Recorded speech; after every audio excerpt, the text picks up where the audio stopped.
Almost always, when people are given an exercise like this, they solve it incorrectly. What they usually do is say that the square root and the square cancel each other out. So then they end up with square root of 2 minus square root of 3 plus. And here it's the same. They cancel the root with the square, and then they're only left with square root of 2 plus square root of 3. So these two go away. So I'm only left with root of 2 plus square root of 2. And this is the same as 2 times the square root of 2. Right? This is what you usually get. But let's see what the calculator says. I'm going to quickly enter the operation here. We hit execute, and it's telling me the result is 3.46.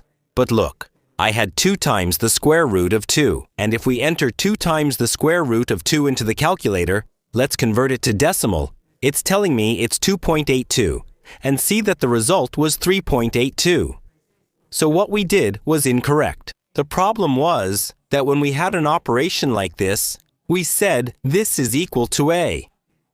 But that's incorrect. This is not equal to a. The truth is that the correct way to calculate the square root of a squared is by using the absolute value of a. That way, we should already know that the result of this root always has to be positive. And notice that when we do this, we're saying that the result of this root is a negative. But that's false. I say it's a negative because the square root of 2 minus the square root of 3 is negative, right? It should actually give us this same numerical value, just positive. So the correct way to proceed would be to put the absolute value of the square root of 2 minus the square root of 3, and then close the absolute value. Then plus the absolute value of the square root of 2 plus the square root of 3 now. What is the value? What is the absolute value of this? Well, look. It would have to be exactly this same numerical value, just with a positive sign. And how do we get this? Well, simply by doing this same operation, just the other way around.